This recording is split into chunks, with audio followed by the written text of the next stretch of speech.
Le Cercle RH est un grand entretien aujourd'hui pour s'intéresser à un sujet évidemment qui fait la une de l'actualité par les fermetures de grandes marques. Et on va parler du prêt-à-porter, du secteur du textile et de la manière dont le secteur doit se réinventer, peut se réinventer face à la fast fashion. On reviendra peut-être éventuellement sur cette polémique Shine qui réagit à une proposition de loi qui a été votée à l'Assemblée nationale pour évidemment limiter ces pollutions, parce qu'il y a un débat aussi écologique. On en parle avec vous, Célina Pestel, ravie de vous accueillir. Merci. Alors vous n'allez pas porter sur vos épaules tous ces sujets macroéconomiques, parce que vous êtes la DRH de Primark France. Oui. Vous la définissez comment, votre marque, avec 16 magasins, si j'ai bien lu, en France? Cette marque, c'est quoi? C'est du prêt-à-porter? 28 magasins. 28 magasins. Ça a grandi depuis la fiche que j'ai reçue. C'est possible. On a une croissance assez soutenue. Colossale. Donc on est plutôt content. C'est une entreprise qui fait du commerce, des vrais commerçants. Pas de online, donc du magasin. On prend le produit. On prend le produit, on reçoit nos clients et on leur offre en termes de produits, du produit de qualité avec un petit prix. Donc la majorité des produits qu'on vend sont des produits basiques, des pyjamas, des chaussettes, des joggings, des choses comme ça.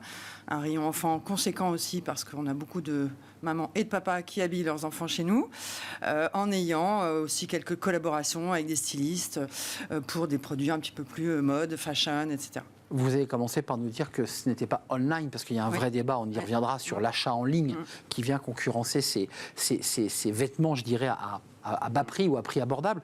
Un petit mot quand même, parce que vous savez, c'est la tradition dans l'émission, dès que nous recevons un ou une DRH, on s'intéresse à son parcours et puis à son engagement. Quand on regarde votre parcours auparavant, c'est très intéressant, vous venez du luxe. Lucien Barrière, le Ritz, et là vous êtes aujourd'hui dans le textile. Qu'est-ce que vous êtes lancé un défi? Vous avez quitté le monde du luxe pour escalader la montagne du textile? Alors, je l'ai quitté il y a déjà longtemps, puisqu'en fait, c'est vrai que j'ai commencé dans le luxe, parce que dans le luxe, on apprend l'excellence. On travaille dans l'hôtellerie avec des professionnels extrêmement talentueux, donc c'est toujours très gratifiant de travailler avec ces gens-là quand on commence. Et après, j'ai vite bifurqué en travaillant chez Zara, et après chez Maison du Monde, donc dans le retail, parce que ce sont des entreprises très dynamiques, très agiles, qui sont en croissance, qui changent, qui se réinventent perpétuellement. Et surtout, qui permettent, en tant qu'RH, ce qui m'intéresse, moi, ce sont les hommes et les femmes, et qui permettent des évolutions assez spectaculaires. On peut partir de rien et finir avec tout. Et dans le retail, et aussi dans l'hôtellerie, on trouve ça. Alors dans l'hôtellerie de luxe, on le trouve un peu moins, parce que c'est vrai que c'est plus normé en termes de diplômes, de grandes écoles hôtelières, etc. Mais si vous connaissez Mama Shelter, j'ai aussi travaillé 10 ans chez Mama Shelter, qui est un groupe hôtelier, mais pas de luxe. Non. Et disruptif, au point de moins disruptif. Complètement disruptif, et où, moi, ce que j'aime, c'est écrire des belles histoires, c'est-à-dire avoir des talents sur lesquels on mise, qui n'ont pas forcément le bon diplôme, ou la bonne expérience, ou qui n'ont pas eu de chance au début de leur vie pour X raisons, et qu'on peut développer, accompagner, et 10 ans après, ces personnes-là ont fait une très belle carrière. Et donc ça, c'est ce qui me motive. Donc voilà. Donc pourquoi j'ai bifurqué du luxe dans le retail, puis après dans l'hôtellerie, et de nouveau dans le retail. Et quand j'ai intégré Primark, j'ai été frappée par leurs valeurs. La croissance, bien sûr, parce que c'est une entreprise qui grandit. Donc, en tant que DRH, je préfère gérer de la croissance que des plans sociaux, bien entendu. 7 000 emplois en France. Oui, 7 000 emplois en France, 80 000 dans le monde. Donc, c'est un gros bateau. Et on est en croissance, on ouvre des magasins. On a 28 magasins en France. J'ai envie de dire un gros bateau qui remonte le courant, parce qu'au même moment, on a en France des marques prestigieuses, enfin en tout cas emblématiques, qui ont fermé depuis plusieurs années. La dernière en date, Caporal, les jeans de nain. Vous dites, on peut remonter le courant et on peut faire sa place dans un secteur qui est extrêmement concurrencé par des produits chinois, par des produits à très très très bas prix. C'est possible? La preuve. Alors, je pense qu'il ne faut pas perdre de vue son ADN d'origine. Nous, par exemple, le choix de ne pas être en ligne, c'est un choix parce qu'avant tout, on est des commerçants, mais aussi parce que c'est un coût, c'est un autre métier. On l'a choisi ainsi, c'est comme ça. Après, il y a des entreprises qui font ce choix-là, mais en tout cas, nous, on reste très fidèles à notre ADN. On reste très fidèles à notre ADN en termes de produits dont je vous parlais, la qualité, les petits prix, les salariés. Enfin, notre culture d'entreprise est très forte. Et voilà. Et c'est vrai qu'on n'a pas tant de compétiteurs que ça, en fait, sur notre segment, alors qu'il y a le moyen de gamme a plus de compétiteurs. Et là, il y a un gâteau qui est en train de se réduire. C'est tout à fait exact. Alors, vous êtes la DRH et l'enjeu de ces magasins, magasin, puisque vous nous le répétez, ce n'est pas le online. On ne vient pas cliquer sur son téléphone, on va rencontrer une enseigne, un environnement et des salariés. Ça, j'imagine que c'est un énorme effort que vous faites sur l'accueil client, le recrutement et la manière dont vous allez recruter. Vous avez une campagne de recrutement d'abord de 150 alternants, c'est bien ça, plus tous les collaborateurs que vous allez embaucher parce que vous accélérez. C'est quoi les critères? Comment la DRH fait là pour être sûr que son magasin aura les bons collaborateurs qui seront disponibles, souriants, au service du client? Alors nous, on a une politique de recrutement du recrutement très diversifié. On a plus de 115 nationalités dans nos magasins. On a presque 60% de nos managers qui sont des femmes. On a 6,6% de travailleurs handicapés. Donc je vous donne quelques chiffres pour montrer un peu la diversité. On a aussi une politique du premier emploi ou de la réinsertion qui est très forte. Je prends l'exemple de Tours, qui est le dernier magasin qu'on a ouvert il y a quelques mois. Basé dans les centres commerciaux, hein, globalement, tout à fait. Ce sont les enseignes de centres commerciaux. Ouais. Donc à Tours, on était attendus, très très bon partenariat avec Pôle emploi sur place, qui était ravi qu'on crée... France Travail. France Travail, pardon. Oui. Excusez-moi. On est resté, moi aussi, ça m'arrive. Excusez-moi, France Travail, je vais faire lapsus. En tout cas, ce sont les mêmes équipes qui sont toujours aussi compétentes. Donc France Travail, Cap Emploi pour les salariés handicapés. Donc je vous donne l'exemple de Tours, petite structure. Hein. On avait 120 postes à pourvoir, 20 postes promotion interne manager. Tous issus de la promotion interne, donc des gens d'autres magasins qui ont été promus, y compris la directrice du magasin, qui a commencé chez nous il y a 15 ans en tant qu'alternante. Donc, très beau parcours. Et fidèle. Et fidèle. Et après, 100 embauches. Sur les 100 embauches, il y avait 70 embauches pour qui c'était premier emploi ou premier emploi de réinsertion. Et sur les 100, il y avait 12 travailleurs en situation de handicap. Vous recrutiez 120 personnes sur le site de Tours. Oui. Colossal. Oui, et encore c'est petit. Là, sur Montpellier, qu'on va ouvrir en septembre-octobre, si tout va bien, on est à plus de 150. Donc, c'est-à-dire entre le personnel qui accueille le public, le personnel qui va gérer le stock, le personnel qui va gérer la logistique, plus tous les services supports, il y a 120 personnes sur le site de Tours. Oui. Pour un magasin. Oui, parce qu'en fait, on reçoit nos livraisons tôt le matin. Donc, on a des équipes du matin. Après, selon l'ouverture du magasin, ça peut être jusqu'à 20h. Donc, les gens ne travaillent pas 15 heures par jour. Donc, on a ce qu'on appelle des shifts, des équipes qui tournent. Et puis, on peut être ouvert, on est ouvert bien entendu les samedis. On peut être ouvert les dimanches selon les centres commerciaux. Donc, ça fait une rotation. Donc, vous n'avez jamais 150 personnes en même temps sur un magasin. Mais entre ceux qui sont à la vente, ceux qui sont en caisse, ceux qui sont au stock, et puis les rotations horaires, forcément, ça fait des grosses équipes. Ouais. Célina, on voit aussi le travail que vous faites la main dans la main avec France Travail. Oui. Vos critères d'exigence, est-ce que vous recrutez sur des postes, je dirais, d'accueil commercial sur site, sur CV, ou vous dites, moi, j'achète quelqu'un aussi sur ses soft skills? Essentiellement sur ses soft skills. Alors, on est très clair sur qui on est quand on recrute. On est du commerce, donc il faut aimer la relation client. On est une entreprise qui fait du volume. Il faut aimer le client. Il faut aimer le client. Ouais, il faut aimer le volume aussi. Oui, il faut aimer le client. Il faut aimer le volume parce que quand vous travaillez dans une petite boutique avec 2 vendeuses, c'est pas le même métier que chez nous. Clairement. Où il y a beaucoup de monde, beaucoup de clients, beaucoup de stocks, etc. Et puis un bel espace de vente. Voilà, donc il faut aimer le côté dynamique, être bien occupé toute la journée. Et après, être quelqu'un, le sourire, l'envie d'être en relation avec le client, aimer nos produits, aimer le rythme, un bon rythme de travail, ça c'est les prérequis et on le dit très clairement aux gens.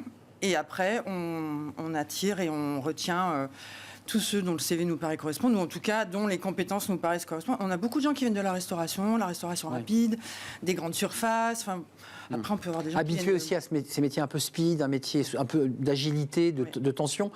Vous, on a bien entendu, et votre présence est intéressante aujourd'hui, vous ne vous définissez pas avec ce mot très vulgaire qu'est la fast fashion. Pas du tout.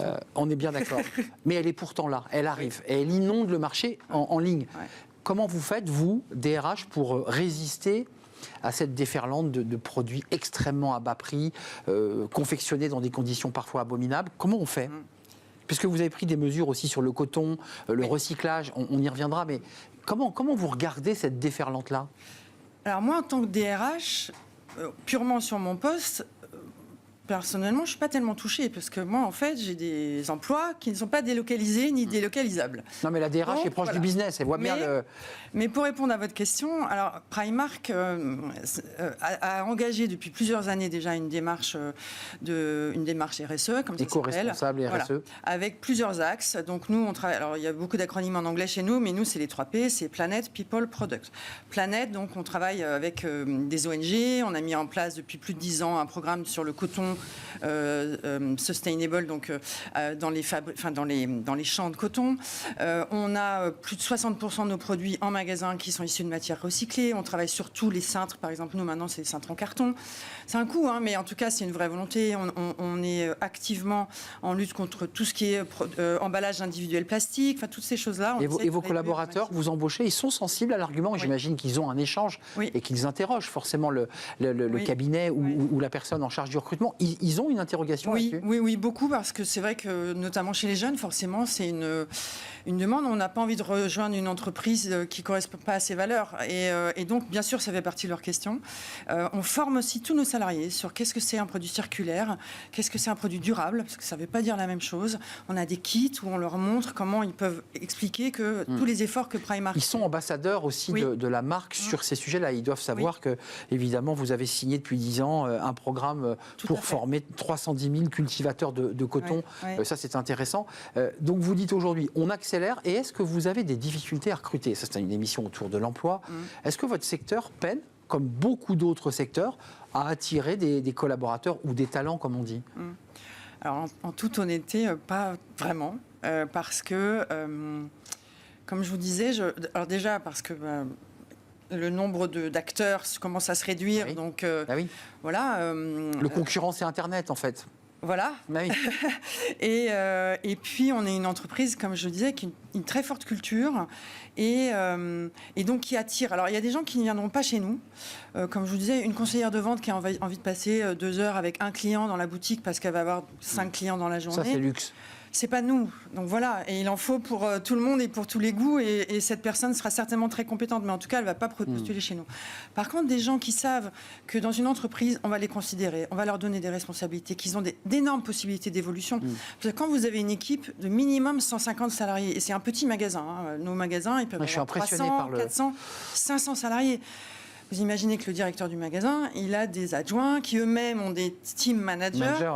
Et donc, très vite, nous, on responsabilise beaucoup nos salariés. Donc, quand on rentre chez Primark, on sait que c'est un métier où il va y avoir du dynamisme, des valeurs, une culture d'entreprise, de l'agilité, de la croissance, des magasins qui ouvrent, des possibilités d'évolution, des salaires et des avantages plutôt très compétitifs par rapport à nos concurrents. Donc, plein de bonnes raisons pour rentrer. Donc, c'est vrai que quand on ouvre, en général, on a beaucoup de clients qui viennent. Mais là, pour Montpellier, je peux vous donner un exemple, puisqu'on est en plein dedans, on va recruter début juin, donc on a lancé nos campagnes, on a mis des affiches un peu partout. On a déjà plus de 400 candidatures de vendeurs. Arriver directement sur et on vient juste de commencer, en 10 jours. Donc oui, on a du monde. Un dernier mot quand même sur la manière dont vous voyez l'évolution de ce secteur. On vous sent extrêmement confiante, et pourtant la lumière que nous renvoie l'actualité nous dit on est dans une situation intenable. On vous sent très confiante, sûre de vos bases. Oui, parce que j'y crois profondément. Je pense que les gens auront toujours envie d'avoir du vrai commerce, que tout le monde n'achètera pas uniquement sur Shein ou Temu ou autre. Je pense que la relation humaine est importante, et je ne pense pas du tout être naïve en disant ça. Je crois que les gens ont besoin de ça. Ouais. Il y a un espace en physique pour prendre un produit. Il y a un espace pour l'expérience shopping qui n'est pas remplacée et qui existe et à laquelle je crois beaucoup. Et de la même façon, en RH, on peut dire qu'il y a des entreprises où les salariés sont des numéros, ce sont des ressources, comme on dit dans notre intitulé de poste, malheureusement. Mais il n'y a pas que ça. Il y a des gens sur lesquels on mise. Une entreprise peut avoir un impact sur l'environnement, elle peut avoir un impact politique, elle peut avoir un impact sur la vie des gens. Et moi, j'y crois beaucoup, vraiment. Je suis quelqu'un de très investi et je crois que c'est possible. Donc, continuons. Merci Célina Pestel pour cet engagement et cette audace aussi à transmettre tous ces messages et apporter aussi l'image de Primark Vous avez vu, j'ai commencé en disant Primark, et très rapidement, vous m'avez repris, c'est Primark, d'ailleurs, qui est une entreprise irlandaise, hein, et avec 7000 collaborateurs, et plus bientôt, avec l'antenne Montpellier-Rennes. Merci de nous avoir rendu visite. Merci à vous. DRH de Primark France, avec un site Montpellier. On tourne une page, fenêtre sur l'emploi, pour s'intéresser. Tiens, c'est intéressant parce que ça va intéresser les DRH des entreprises. 2 minutes max, des vidéos, tout simplement pour pitcher son CV et gagner du temps. C'est tout de suite.